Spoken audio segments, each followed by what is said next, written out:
What's up, people? Rosaura, Figueroa, Mendoza, Rosa Salvaje here with Haystack Mujer TV, and we have a guest today, Aisha Wahab.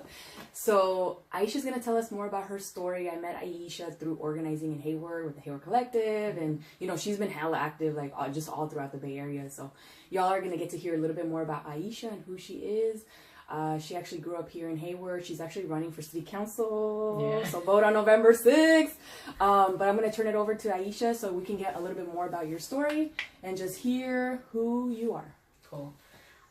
So my name is Aisha Wahab. I am running for Hayward City Council. I've lived in Hayward for quite some time now, and I just feel like right now is the time to really change the dynamics on city council and definitely the vision and the path forward for Hayward. I think that with the election being in November, it's a whole different electorate. We know that this city is changing rapidly, and we definitely need to control exactly how that affects residents, and specifically residents like you and I. So, you know, I think that Rosaura and I met in through organizing and some of the things that we've worked on in the past in Hayward specifically is, you know, everything from the Dreamers Rally, housing in Hayward, rent control, quite a few things. Yeah, Sanctuary City, you know, a number of different things. And at the end of the day, we realized that, you know, our opinion and our voice wasn't being properly heard by City Council. So that's why a lot of people joined the Hayward Collective, and it became a lot stronger. And the reality is that we're speaking truth to power, and that's the end of it, right? Like, there's nothing else that we're doing that's crazy. It's just, you know, these are our concerns, these are our difficulties in life, and we believe that Hayward, the City Council, has the authority and the power to make some of these changes in their ordinances, right? Mm-hmm. Yeah, for sure. Yeah. And if you could tell us a little bit more about like who you are, where you grew up, so that folks can know, you know. Cool. So I actually was born in New York City. My parents were immigrants. They came here for a better life, just like the story of many, many people. We had something happen to our family. My father was actually murdered, and both my sister and I ended up in foster care when things just went for a tragic turn, if you will. And, you know, for me, I know it's a cliche to a degree, but I feel very attached to like the larger community, and people don't understand what that means. But my sister and I both grew up in so many different households and different families, in the sense that, you know, we lived in group homes with Latino families, Black families, white families, Asian families. And at the end of the day, the only thing that was consistent was that we knew that all the families wanted an opportunity to succeed, to make sure that their kids were able to go to school in peace and safety, and you know, make sure that they, you know, can get a job and put food on the table. That was the basic needs, if you will. And my sister went on to be a social worker, and she works with kids in emergency response, so foster homes and difficult, troubled homes and things like that. I ended up getting my master's in business. Both of us, we grew up in the Bay Area. And as you alluded to earlier, I've worked in pretty much every city in the East Bay, and definitely the Bay Area. So right now I work in San Jose, I've worked in San Francisco, I've worked in Oakland, worked in Berkeley, worked in, you know, the Fremont area, and I went to school in Hayward, got my master's there, and you know, feel very attached to the community, just because it doesn't matter where you come from or what you look like. At the end of the day, you want the same things. Yeah, for sure. And one thing I was going to ask is, what was it that made you feel, and we actually touched upon this earlier, and I also want to, so I do want to say that the Hayward Collective is nonpartisan. So I am one of the co-founders, for example, of the Hayward Collective, and I've been doing work with Hayward Collective. And Aisha has been, you know, the Hayward Collective is welcoming of anybody who's really just down for the work, down for the community. So Aisha has been a part of that, as well as many other people. I do want to say that the Hayward Collective is nonpartisan. So me as a member and one of the co-founders of the Hayward Collective, we're not endorsing any candidates, but as a person, just as a human, you know, like I am supporting Aisha and wanting to push forward. I feel like we just need bold voices and just people that are just really grassroots and down, you know, because I feel like we just need that. I think it just keeps things moving forward. Yeah, definitely. And it keeps the conversation alive. And so it includes a lot more people, you know, in the conversation. And so one thing I was going to ask you is, and you actually touched upon this earlier, as to, like, you know, you're wanting to run for city council, but, you know, what is it that really made you decide, like, okay, I want to run, I need to take this on, you know? And we were actually, like, off before we actually started filming right now, we were talking about some of the challenges that go on when you are running for city council or just any office, right?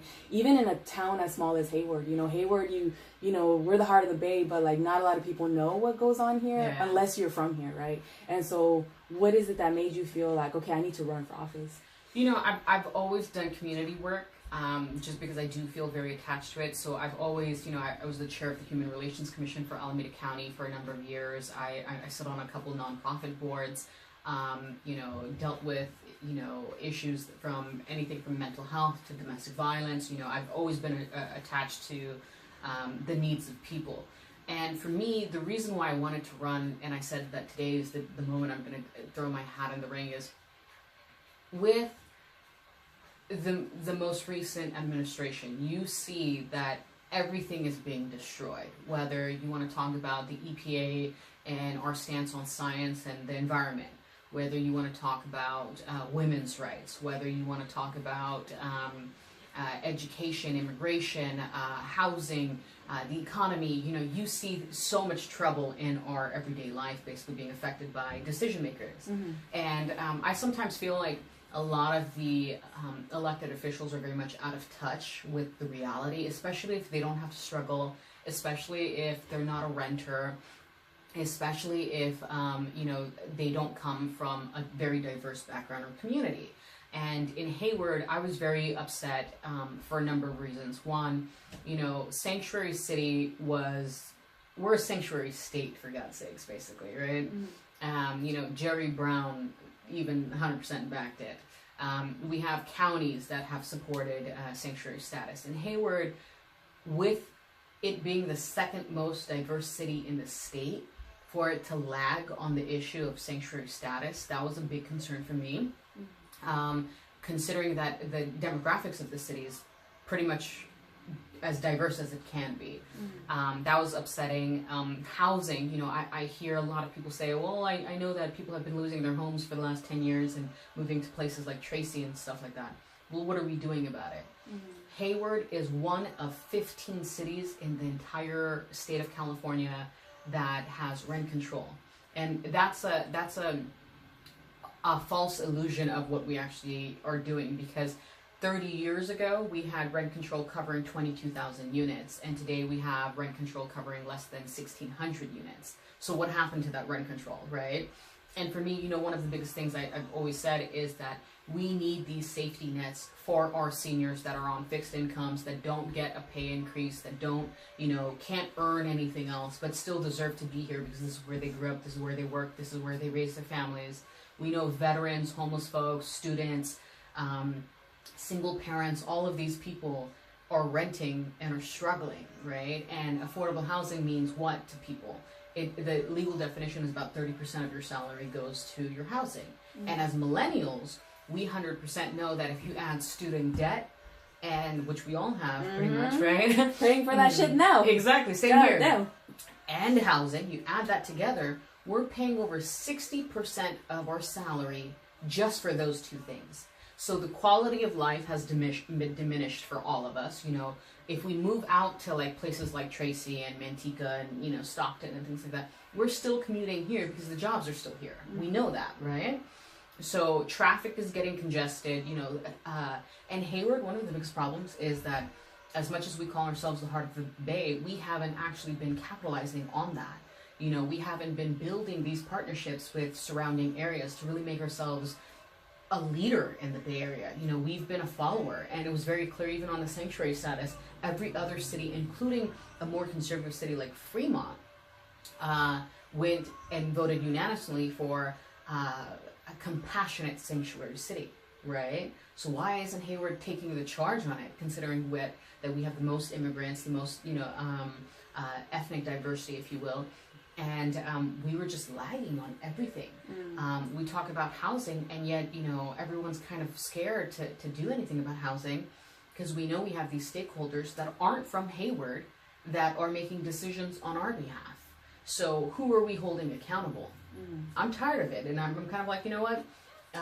We do enough talking truth to power. Now let's walk our walk and talk our talk, right? So I decided to run. You know, I was scared. I still am kind of nervous all the time. And I said, you know what? Enough's enough. We're going to do it. We're going to move forward. Yeah. Yeah, thank you for sharing, because I feel like, and we were sharing earlier before we started filming that, you know, my first real involvement with like the city of Hayward was just last year with the task force, and then we worked on Sanctuary City, and it's been a process. You know, it's been learning the landscape, learning the players, learning who has power, who makes what decisions. And that's all a part of organizing. And so it's been really interesting to get a sense of like who's who and what are people's intentions, you know. And then when you meet people, it's like, you know, it's just kind of learning the landscape and learning how to maneuver yourself, you know, within that landscape, so that you are hopefully speaking your truth and telling your truth as much as you can, but then also wanting to hold people in power accountable. And sometimes that can be really scary, especially for people that have never been in that process before. I've been having this conversation with people that being involved, whether it be in your community, in the work, in whatever social cause or social issue, it's like a spectrum, like it's like a process. For example, me at 18, that's when I first really, like, you know, I had the privilege of going to school over there at San Jose State, and so that was really the first space that I was able to concretize, like, oh, this is happening, right? And so within that space, you know, I got to learn more about undocumented students, what they go through, getting DACA, now having DACA revoked, right? And so it's been a whole process to try to even wrap your head around all the things that happen. And sometimes it's not even about just that one thing, being undocumented or being homeless, or being somebody who identifies as LGBTIQ, or whatever it is. It's all wrapped up together in this way that pushes down people that are different, that are wanting to just be free and be themselves. And so I guess bringing it back to you, you know, I feel like you're somebody who, and we were talking about, you know, the need for diversity and for people that have new ideas and new perspectives. And so what do you feel, I guess I wanted to learn more a little bit about you. And this is a question that I had thought about. It might be hella random, but I feel like asking people what type of music they listen to, I think is very telling, because I think sometimes music can be very like, you know, I used to be the type of person that would get nervous, like, what type of music do you, and then I didn't want to say the wrong thing. And it's like, dude, there's so many types of music. You can listen to whatever, you know, and like, be your own person, and it's cool. And we've talked a little bit about this, right? But it's like, what kind of music gets you riled up and like excited? So I'll be honest, I like a lot of different forms of music, but so I really like Halsey, and I didn't think I'd like her because of, you know, I'm not a big fan of rock, and I'm not a big fan of the guitar sound, especially electric type of guitar, right? I've only heard like one song of hers. Yeah, and I like it because her lyrics are very deep, painful. And I think that she says a lot and even though the beat is usually up-tempo, so you almost ignore what she's saying, her content is just so strong, right? So I really enjoy that. I've been listening to her for about 2.5, 3 years almost, and she's amazing to me right now. So I literally listen to her every day, and I still love the music. I do like Cardi B. I like having fun, you know. Let's be real, right? That's what I was getting at. I love, you know, that type of music really just gets you charged up, right? You know, when you're driving, you turn that on all the way up, right? Yeah. I do like a lot of East Coast rappers, to be completely honest, right? Whether it's Lil' Kim, Remy Ma, you know, I'll be honest, 50, Fat Joe, Ja Rule, all East Coast rappers for the most part. Nice. Out here, you know, I do like a lot of so I do like rap a lot, to be honest with you. And then, you know, for the most part, I love Beyonce. You know, Beyonce can do no wrong. You know, she shifted her message a lot, so I always bring that up from when she first started to like right now. But I do like Beyonce. I think she's like an amazing talent. It's really hard not to like her, watch what she does, or something like that. Jay-Z, obviously. And then here's the weird thing, okay? I like Dolly Parton's song, Jolene. I don't know why, okay? I don't even resonate with the message, but I like the way it sounds like she has a lot of pain when she's singing it. I like that. I love Tina Marie. Okay, I know that's old school, but I love Tina Marie. She passed. Rest in peace. Yeah, 100%. I love, TLC was, my go-to back in the day. So, I like a lot of things. My sister loves Mariah Carey. I think Mariah Carey has an amazing voice. Dude, We Belong Together, 8th grade. That was the song. That was a fucking song. Everybody. I love Alicia Keys and her first, second album. I haven't really enjoyed a lot of her more recent work, but I like the rawness, especially like when an artist is new. You could feel the rawness in a lot of their music. When they kind of get into the business, you kind of just don't see that rawness, if you will. So so it's a lot of random music will catch my, if I like the sound of the song or the story of the song. Even country music, even though technically I don't necessarily like country music as a whole. Everybody always says what type of, when people ask like what type of music do you listen to, everything except country. Everybody always says that. I've heard that so many times. But no, but country music, if you really listen to the lyrics, right, you're like, wow, this is like I like the storytelling of it. That's what I really like out of country. Like that's why Dolly Parton, like when I say that to people, especially Jolene, right, they're like, why, this is not even like you, right? And I said the message doesn't resonate at all for me, but I really just enjoy how she sings it, what she says, you know. For sure.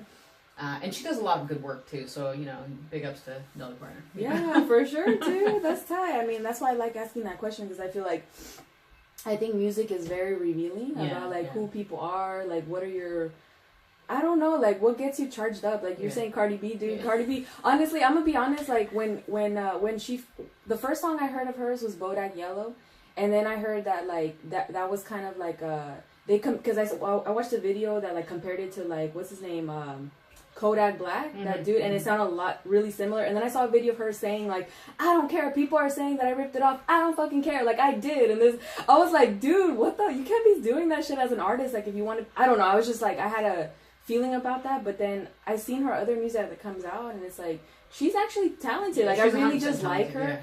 And I think I just like her as a person. Like, she seems... So I follow her on Instagram. Yes. Okay? I do see a lot of the random stuff she throws out. Yeah, dude. It doesn't matter how she delivers it, but she does have something to say. Yeah. Right? So I do appreciate that. She does come with a lot of passion. But I'll be honest with you, Cassidy, the rapper, you know how he has this one line that says, Jay-Z made it a hot line. I made it a hot song. So you can't knock them, right? Yeah, dude. I think something about Cardi B, the truth. Yeah. She like has this really raw way of speaking her truth, but she says her truth. Like she doesn't care, And so I was gonna ask you, for you, like, and I feel like we've had this conversation before. Like, truth is really important. Yeah. We're in this crazy time of like fake news and fake this, and everybody's like very mistrustful of each other and things like that. And so I feel like it's really important to kind of touch a little bit more on how, like, for you personally, like when you're in a situation where it might be difficult to speak the truth, or to come out and say, I believe this, or I believe that, or having integrity and having, like, doing the right thing. Like, do you ever find yourself like in a challenge of like, and if you do, like, how do you maneuver those situations of being able to just speak truth to power when you know that you might get bashed for it or whatever it is, but you still need to stand up for yourself, for your family, for your community, especially now that you're running for office? Is like, dude, you're just the run, it has been challenging, but then actually getting into office, and what is that going to be like, and I've been in situations where, do you say this? Do you you don't know, especially when you're getting interviewed, and sometimes the questions you don't even think about ever in your life, right? And you're like, where do I actually stand on this? The reality is you don't have to be 100% this way or that way, right? Oftentimes, I think a lot of us will be like, you know what? I'm 50-50. I haven't made a decision about this, right? And if that's the case, that is your truth, right? 100%, right? So for me, sometimes I see things on both sides, especially the way I grew up. I always feel like I kind of sit on the fence, and I see it both on this side fully. I understand all the reasons why they feel the way they feel, and I understand this side fully, right?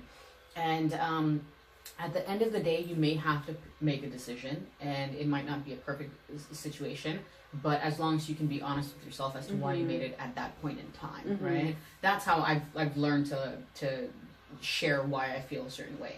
So, for example, I get a lot of like flack for standing up for the sanctuary city.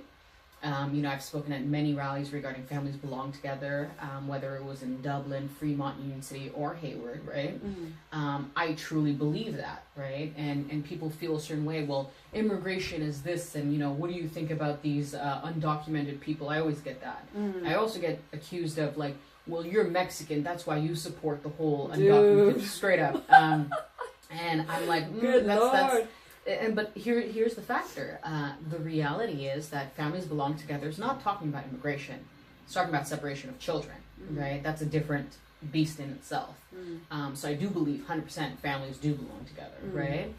We're not talking about detainment or anything like that. In regards to sanctuary status, I do believe, especially, you know, I advocated for sanctuary city as well as sanctuary schools. You know, I do believe that because you shouldn't feel the fear of being separated or anything like that. And, you know, with our right-wing buddies, if you will, they have this sense of like, well, immigration and, you know, coming to this country legally. And I get it. I 100% understand that. But at the same time, you also have to ask yourself, is our system broken? Yes. You know, so a person can pay a couple $100,000 and buy themselves a green card, technically, through an investment that they made with, you know, $250,000, something like that, and get a green card. And that's okay with you. But a hardworking family that's just trying to escape, let's say, refugee status, wars. And people don't separate the different types of immigration that's out there, right? That's really where we're at. Ronald Reagan, the father of the more modern Republican Party, for example, he gave an amnesty program that gave 3.2 million undocumented individuals a chance at citizenship, right? 3.2 million. We haven't had anything like that in over 30 years. Now, if we did that every decade just once, we'd cover the 10 million undocumented individuals that people complain about, right? So regardless, I think that our system is broken. For example, a lot of the engineers that we asked to come to this country to work on these, you know, projects in these companies, for a long time, their wives, if they were male, let's assume they were male, their wives who are educated, who do speak English, who do, you know, have a brain, were not legally allowed to work and earn a single red penny. And that causes a dynamic in the family. If one person's a breadwinner, control of money, a lot of these people were in arranged marriages, abuse starts to escalate, boredom, things like that, depression, mental health issues, things like that. So when somebody brings up, you know, undocumented people or, you know, our immigration, I also want to toss this out and say, first off, our immigration system is not something that you and I can have a dinner over and just, you know, help solve, right? This is a complex issue that's at a federal level that has so many different nuances to it, and that's what we need to be talking about. Not just a blanket. There is no black and white with immigration. It's a lot of gray. That's the reality. So for me, as you know, running for city council in a city as diverse as this, and especially the Bay Area, my goal is not necessarily to talk about immigration, but definitely make sure that all our residents are treated with dignity, right? Respect, you know, and it's false that, you know, people get services and things like that. That's completely, we know that's like a lie. Completely. So for me, it's just, you know, can they still feel if there's a crime reported, you know, that they can report, whether it's domestic violence, whether they need support in some other capacity, as a human being, are we able to cater to them as well? That's the only thing I care about on a city level. For sure. You know, so that's how I feel. Let's come back to that. We're going to take a little mini break. Cool. But let's come back to that because I feel like that discussion is really, really important because we should be talking about this in human terms. Like, we shouldn't be like, you get this or you get that. It's like, we need to kind of have a more comprehensive view of like how things are happening and how people are making decisions at the higher levels so that we can understand and also be involved in current events. So we'll come back on a break. Okay. Thank you. All right, people, welcome back to Haystack Mujer TV. We have Aisha Wahab here, and we actually left off on a conversation where, you know, you were talking about how migration, you know, it's the topic of migration, but I think there's so many other things going on. It's not just migration, because sometimes people want to, like, zero it down to just one single factor, but there's so much more to migration, for example. And for example, I could talk about, you know, one time we were at the farmers market, we were like tabling for the Hayward Collective, and we were like passing out information. This was before Hayward became a sanctuary city, and I had this individual come over, and he was pissed off, he was mad, he was all red and angry, and he was coming over, and he's like, sanctuary city, like, he said something to the effect of, you're just helping to harbor illegal immigrants, something to that effect. And he said that it's wrong. Like, he has family members that are immigrants, and they went through the correct legalese process to be able to just get their, you know, residency and all these things. And then he said something to the effect also of, people are crossing over in the middle of the night, they shouldn't be doing these things. And so, I mean, I'm gonna be honest, like, I lost my cool because I didn't know how to deal with that. Like, he was angry, I got angry. Like, it escalated, it elevated, and that wasn't the way to go. I think moving forward, if somebody does come to me with that type of energy, it's like, okay, I cannot deal with you because you're already at red. You're already up here. Like, I can't talk to you. We're not going to have a communication. You're just going to be screaming at me. I'll scream at you. We're not going to actually communicate. And so, but this was in Hayward, and you think that because we live in the Bay Area that we are progressive, but there's still conservative pockets here in Hayward, for example. And so bringing it back to what you were saying, you know, speaking about migration and how it's complex, like, I guess if you could share a little bit more about, you know, just migration and all the things that happen, especially when thinking about how U.S. foreign policy is a factor in why people migrate, right?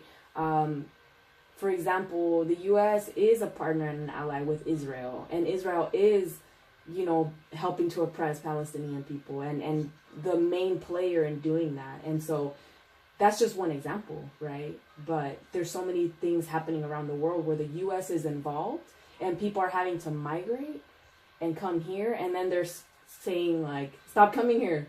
Like, you're not welcome here, right? So it could be very frustrating to be seeing all of that. Well, I will definitely give an example. Okay, so I'm an Afghan American, okay? Afghans, for the most part, for the past 40 years, were the #1 refugee population in the world, year after year after year after year. And I think just recently, I think we dropped to #2 in the sense that I think Syrians became #1, and, you know, some other pockets of people. Mm-hmm. Now, as an Afghan, we have concepts and you know, tribal law and community laws that govern us as a human being more so than actual, let's say, state laws, right? Mm-hmm. And one of the things, the concepts that we grow up with is that, and it's a very simple concept, okay? It's if the person that you hate the most did you dirty the whole nine, right, comes and knocks at your door and asks you for, you know, security or to be entered into your home, you're supposed to let them. You're supposed to serve them whatever you have and be polite and kind to them. Mm. That is a law within our communities, right? Yeah. So, for example, Afghanistan has had every superpower in the world invaded, whether it was Alexander the Great, the Soviet Union, if it was Genghis Khan, if it was the British, you name it, they've entered the country, right? And one of the things I just want to explain is that, you know, Afghanistan was America's #1 ally in defeating the Soviet Union. Afghans were the ones that made the Soviet Union bleed to death, basically, and the Soviet Union collapsed because of the war in Afghanistan. Now, with that said, the Soviet Union was expanding its power in Central Asia and took over the past, you know, even years before, decades before invading Afghanistan, took over the northern countries of Afghanistan, Tajikistan, Uzbekistan, things like that. They kept on pushing forward, right? And Tajiks, Uzbeks, and those people in those northern countries migrated to Afghanistan as refugees. And Afghanistan allowed them to enter the country, own land, do business, go to school, the whole nine. Mm-hmm.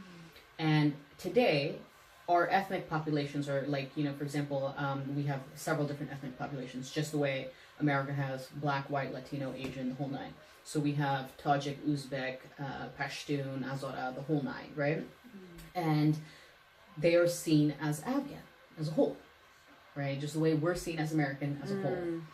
Now, with that being said, when Afghanistan was really, really struggling because of the war in Afghanistan against the Soviet Union, many families had to flee because if they were part of prominent families, they'd be killed under the Soviet regime, right?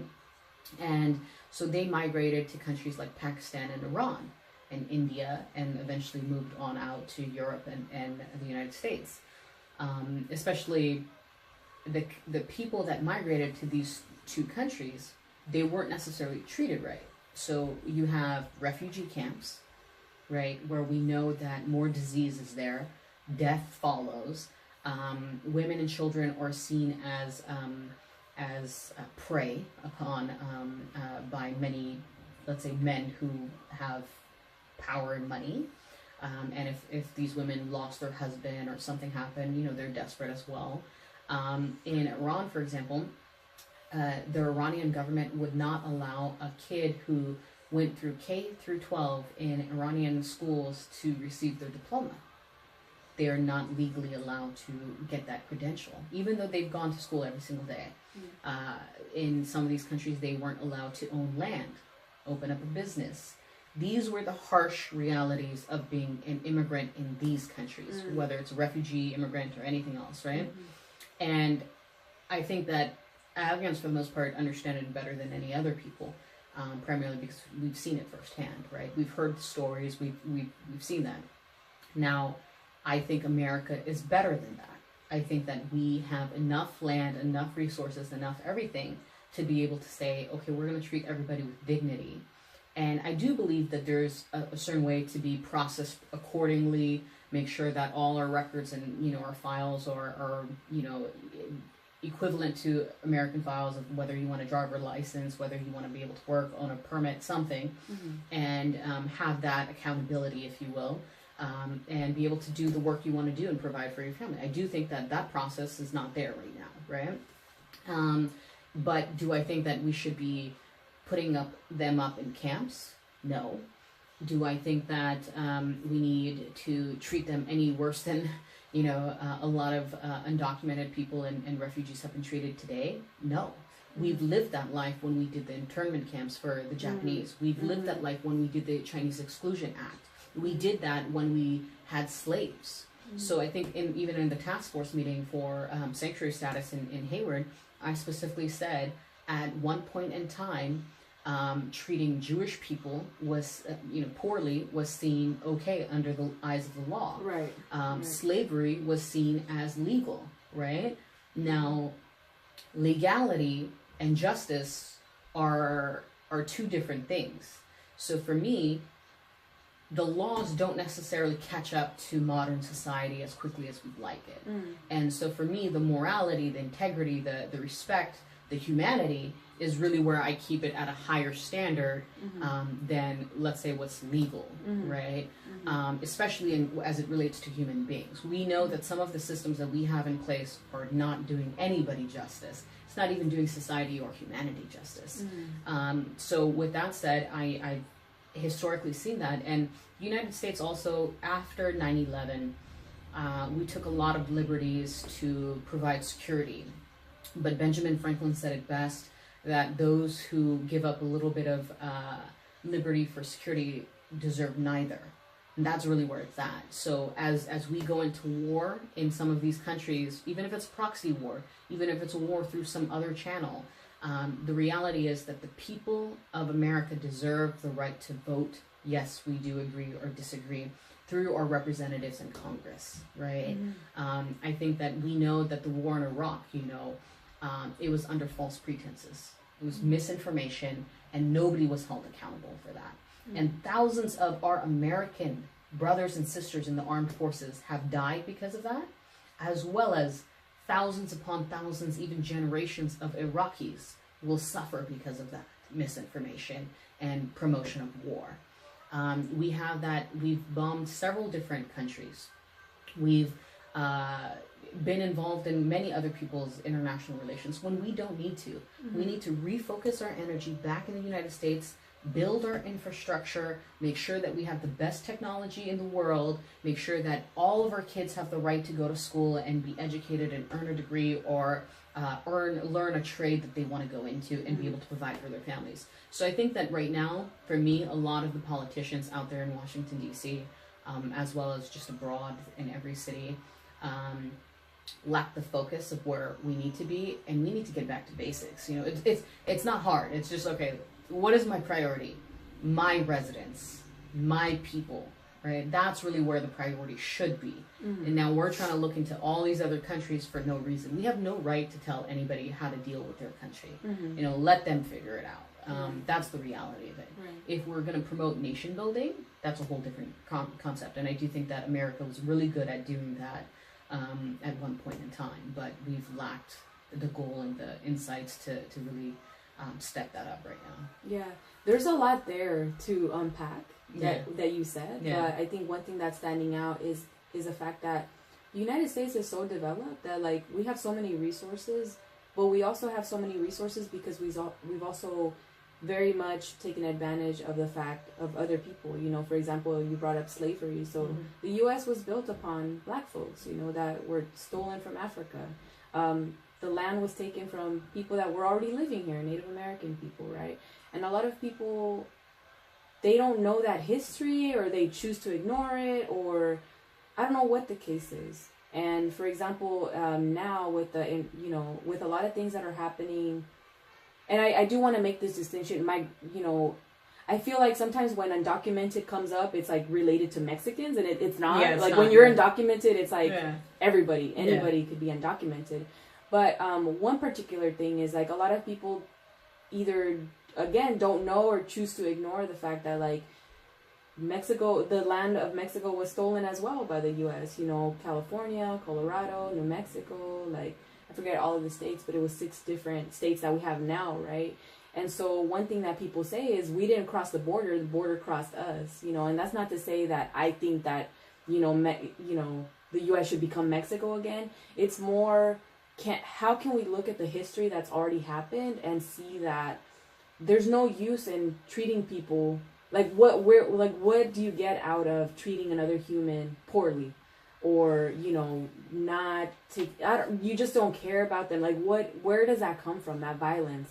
Is it something that we as humans just have just because we're humans? Is it particular people? Is it a certain, for example, Nazi Germany? Where did that idea come from that Jewish people were less than, the Aryan, like, blue-eyed, blonde hair? Like, where do these ideas come from, where we feel like, okay, we have to denigrate a whole group of people and make them feel inferior and kill them?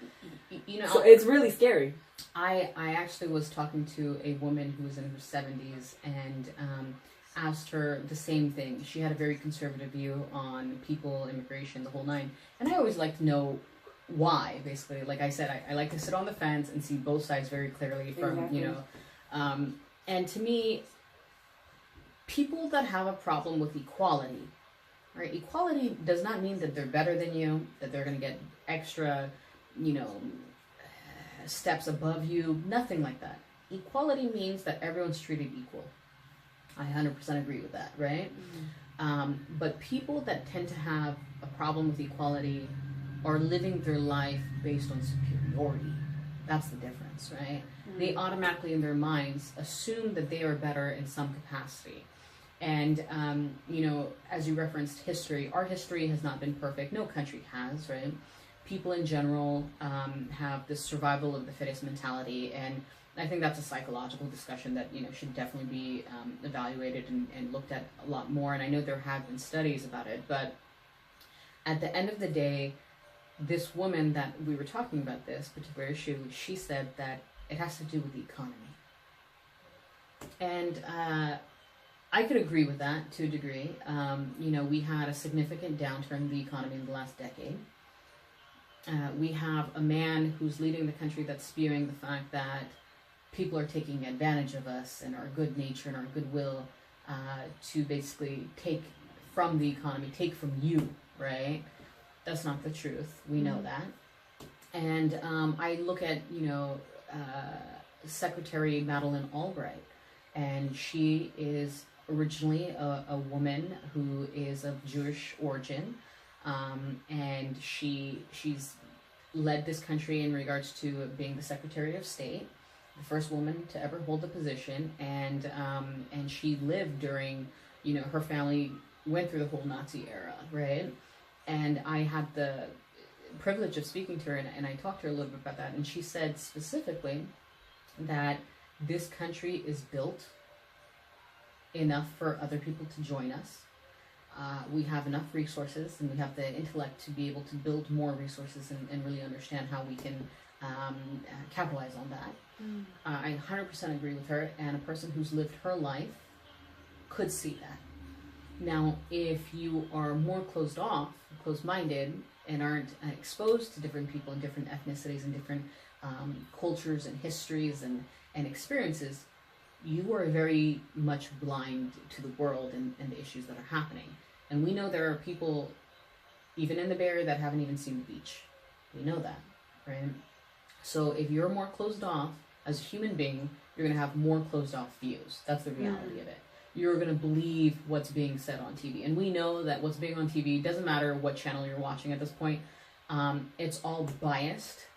We are not supporting journalism that is very high in integrity and what's really being spewed out there. We know that. We know that we are making inroads in so many different areas and it's not being covered by media. We know that. Just the way we know that there's no reporter assigned to Hayward, for example.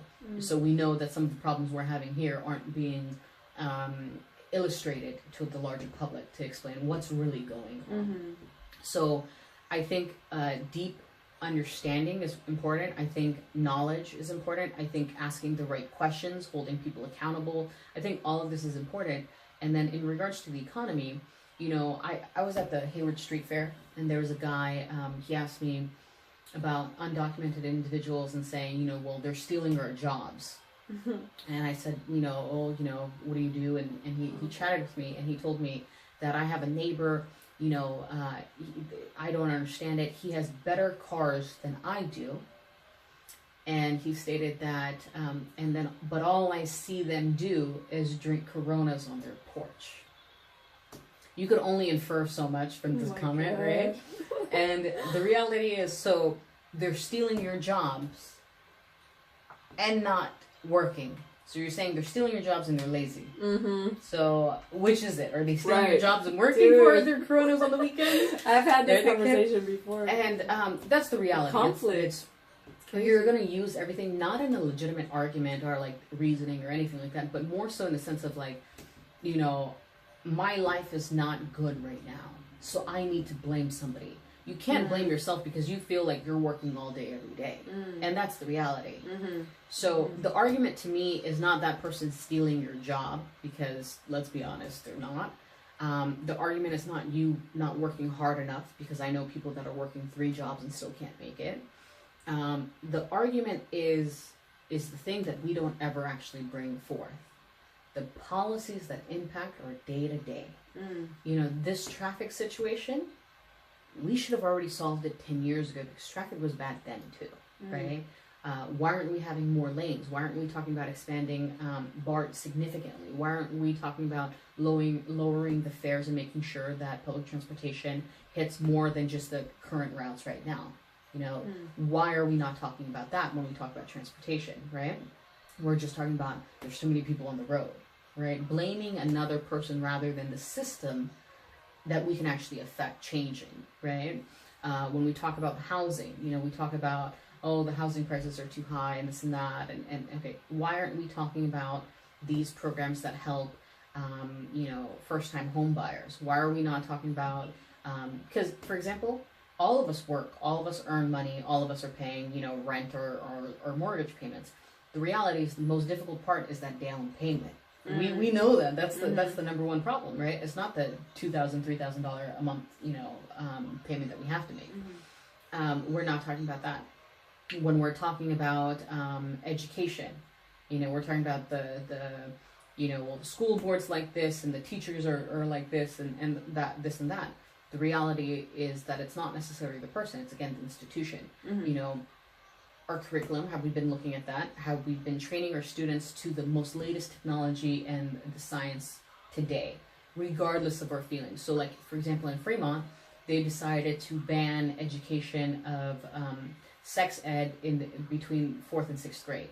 And we know 100% that many people's bodies change between 4th and 6th grade, right?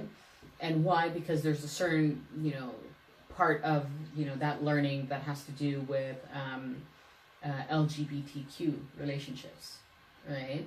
That's why they cut it out of the curriculum? Well, they all have different reasoning, but that's basically the gist of it, right? And with that said, the parent always has an option to opt out if they are a conservative family.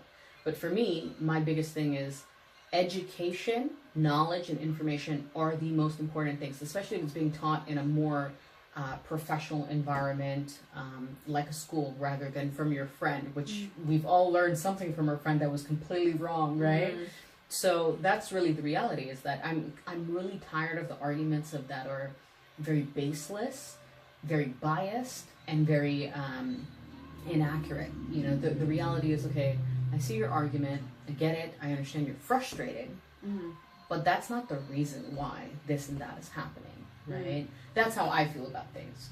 And that's good that you bring that up. It sounds like you're touching a little bit on argument and being able to have debates that are like based on real substance, rather than just saying whatever comes to mind and whatever stereotypes or whatever people want to pull out of their hats to be able to try to argue, right?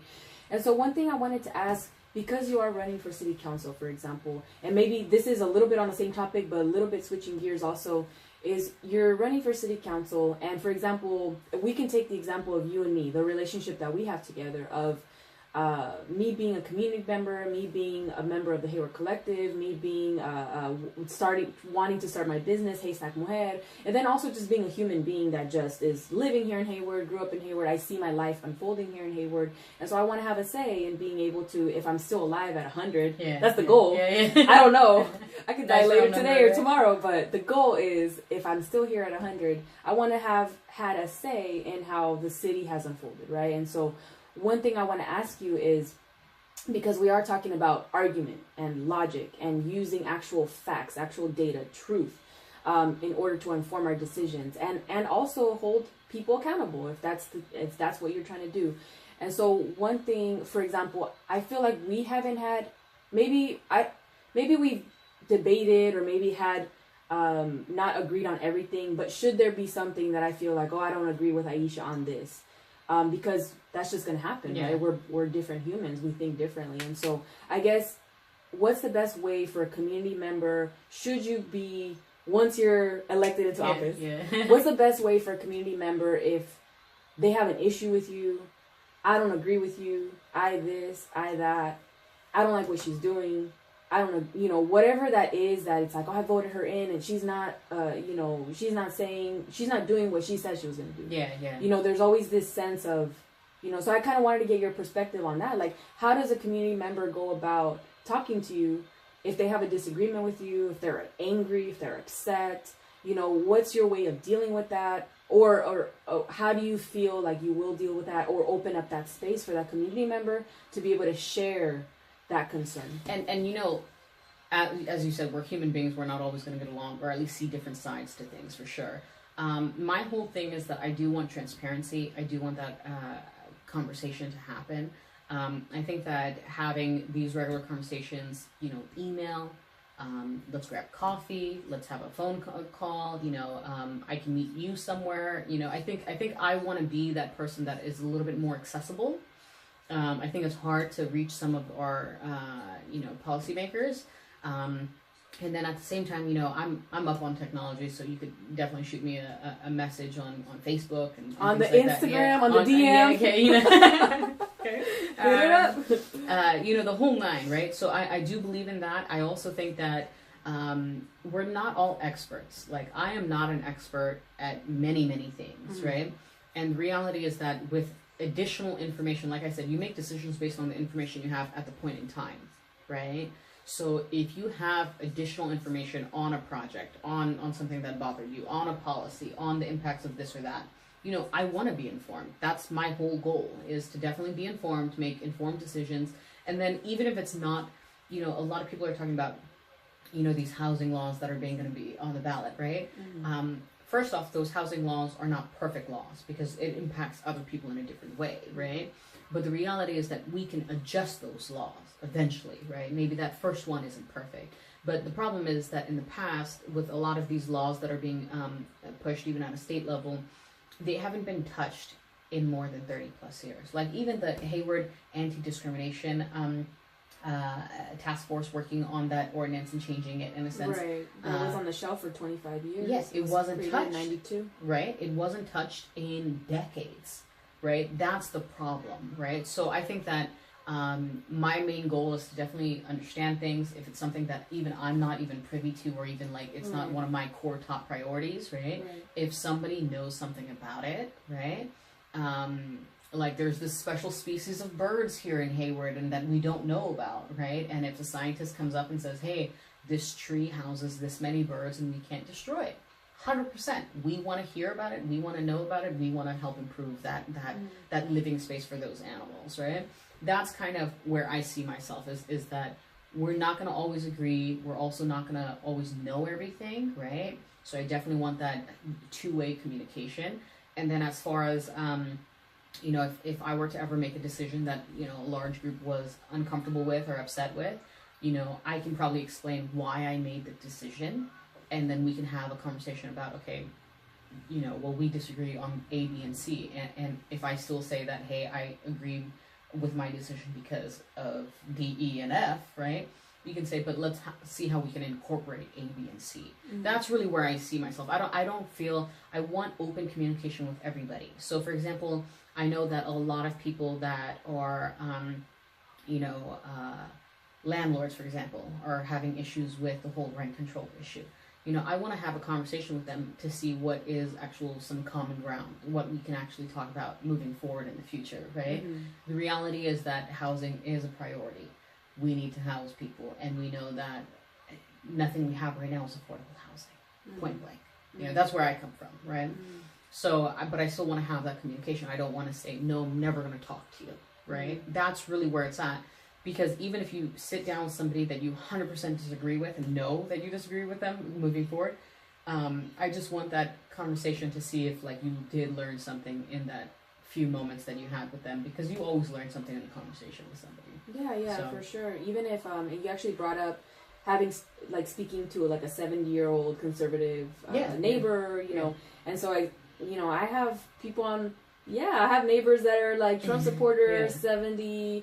Older, and so it's been interesting because, that, for example, if we're talking about my neighbor, it's like, it can be very challenging because she thinks the way that she thinks, but then I feel like that she doesn't hate me or she doesn't see me as any less, I want to say, but then she's also saying these things about, I support the wall, and, Muslim people this, and Black people this, and it's just like, how do you, like, what do you do? Like, because she's a human that lives here and is breathing. It's like, but I disagree with you, but I love you, but like, what the fuck do you do? And here's my thing, is that, I was talking to a friend about this, and I said, like, I don't blame people for thinking the way they think, right? And you just, like, I always try to understand, again, another person's perspective. Like, that's maybe weird of me because, I'm spending time trying to figure out somebody I 100% disagree with, right? Mm-hmm. But I always ask to, like to ask But that's why, the balance, right? know?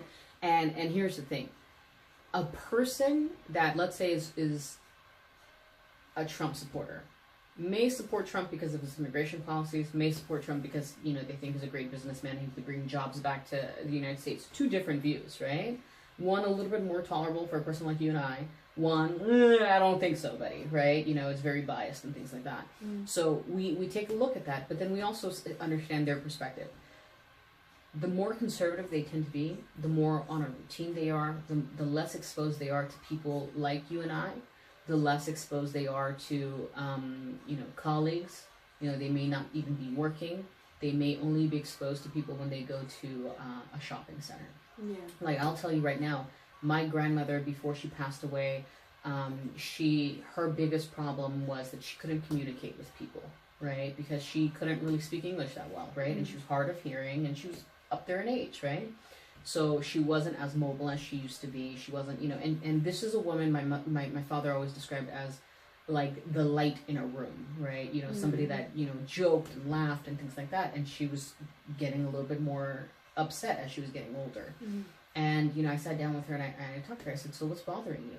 And she told me point blank that when she goes to a cashier at like the Lucky's that was across her home at the time, she said, I can't tell them that they messed this up or things like that. They can't even hear me, all right?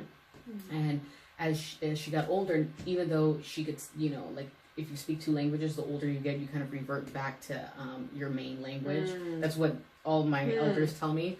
And she says, it's difficult. What language did she speak? She spoke Farsi, right? So it was very hard for her to be able to like take a moment and pause and adjust. And yet all her neighbors got a meal out of her every time because she'd always send them a plate, right? So that's how she communicated in her own way. But her anger was the fact that she couldn't communicate with people, right? She didn't understand it. Even the TV, she didn't understand what was going on, what they're referring to. If the TV got messed up, she'd have to call one of my uncles to fix it, right? So you start to see how this becomes a challenge in itself, right? And then with older folks here that, when I talk to them and, mind you, I get everything when I knock on somebody's door and explain myself. You're too young, you're a woman, what are you? And I joke, in this race, I feel like I spend more time explaining what I am rather than what I stand for.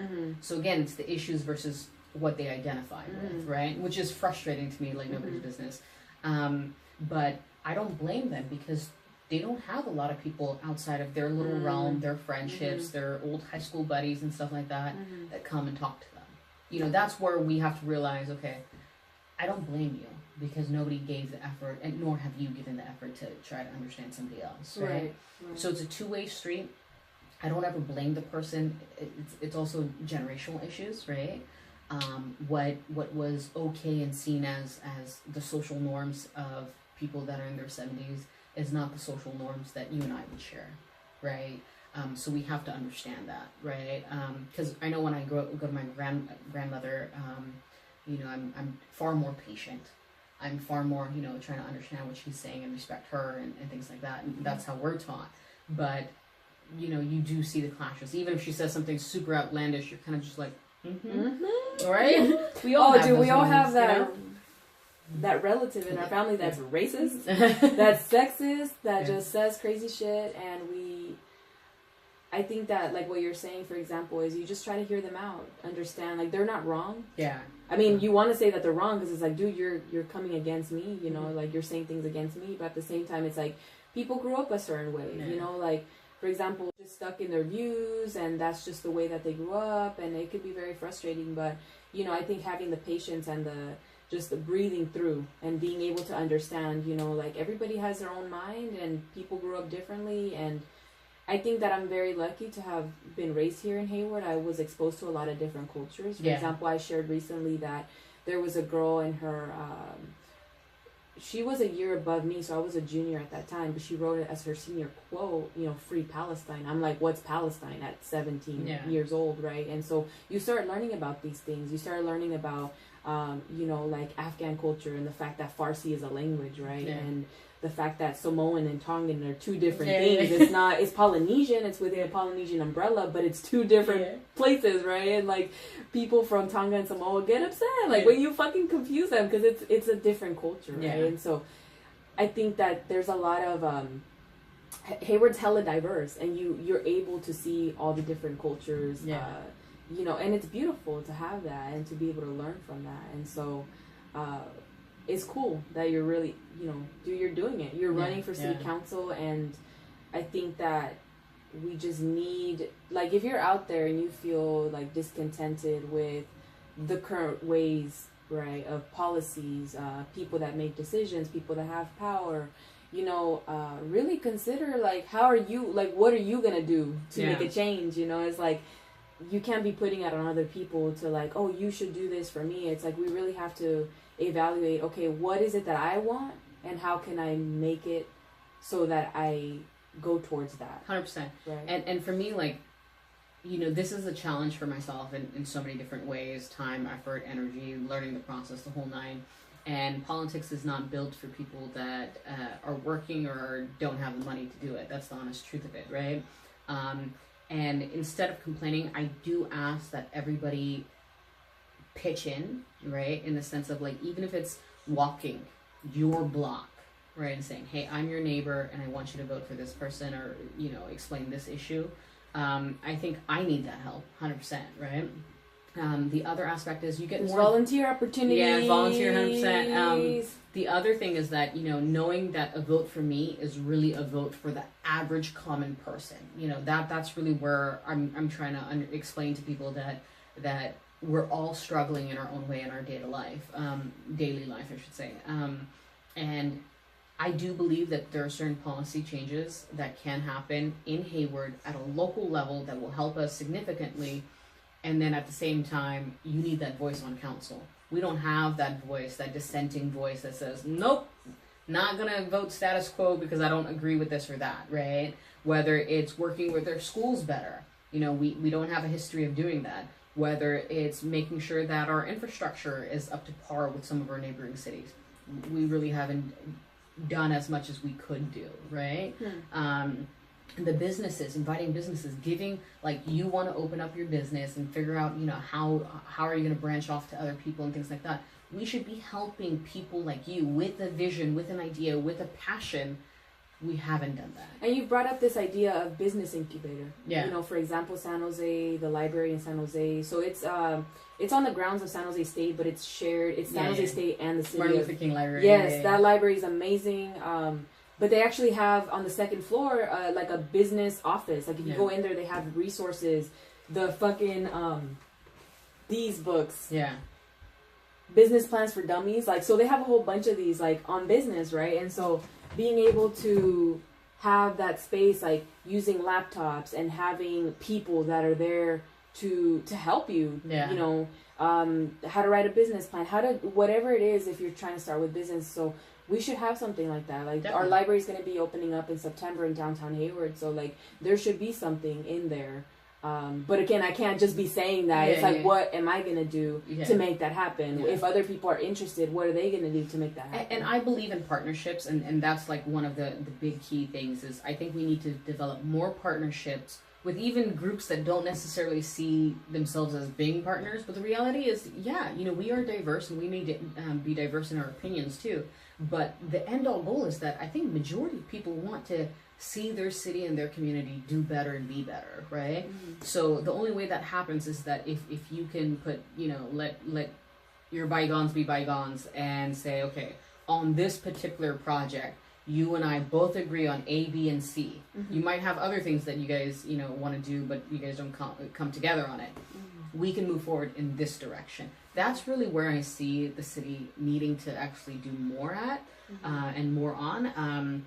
But, it will only happen if we do have a strong voice. And I'm going to tell you, my voice is a very loud voice, a very strong voice, and it's an unwavering voice on so many issues. And I know that's why I make people uncomfortable.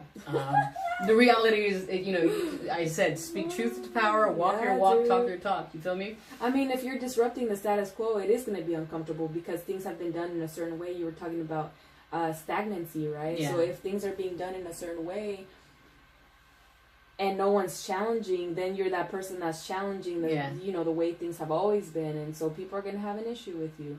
And so we do need those dissenting voices to be able to really speak for the people that don't know, like, how to speak for themselves or aren't there yet. Like, there's no reason why a human being cannot learn to speak for themselves and learn all these issues. But the reality is that there are some people that are just trying to survive. Working 2-3 jobs. That's my dad. Like, that's who he was, right? Yeah. And so just trying to survive. You don't have time to be involved in politics because you're taking care of paying for your home, paying for your kids, making sure they have a roof and food, rather than like making time to get involved in politics. And so sometimes it could be difficult, but really just being there to make sure that people are being taken care of. Like they are being treated, like you said, with dignity, respect, and love. Yeah, love. And humanity, basically. Yeah, right? humanity. That's the end all be all. Like I personally, I just want to say that I do believe that I will stand up, and I've always had that reputation of standing up, even if it's not a popular issue. Like even sanctuary status, day one, and I know that it wasn't popular in Hayward, right? I know that from my experiences in life that you only have one life to live, and you might as well make it one that you're proud of and that you feel comfortable with yourself. You look in the mirror and you can sleep at night and the whole night. That's really the type of integrity, respectability, and progress I want to bring to the city of Hayward. And I can only do that if people know about me, if people vote for me, people walk for me, people volunteer, and this is honestly going to be a very interesting race. I personally think that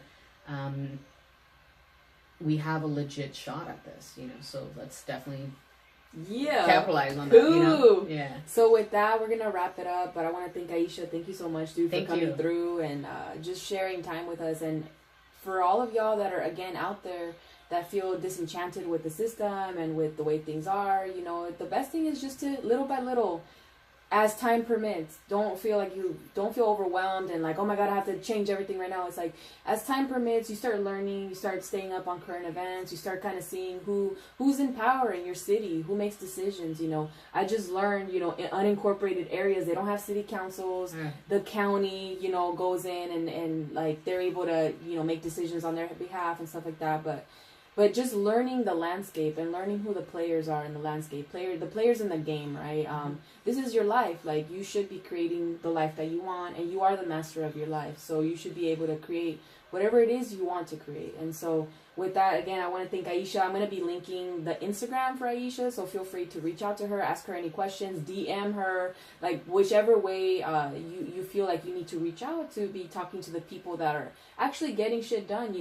Like I said, Haystack Mujer TV is going to be a space for artists, activists, and influencers. So you as an activist, you as an influencer, it's good for people to stay on top of what you're doing because you're someone that's out there, actually making shit happen rather than just kind of sitting back and I don't have power, whatever that is. It's like you all have the capacity to be able to break out of that and do what it is you want to do. And so, for example, Aisha's running for city council, dude. That's a big thing, right? Like not just anybody does that. And so with that, thank you so much for joining us, and you'll be catching more interviews hopefully in the future.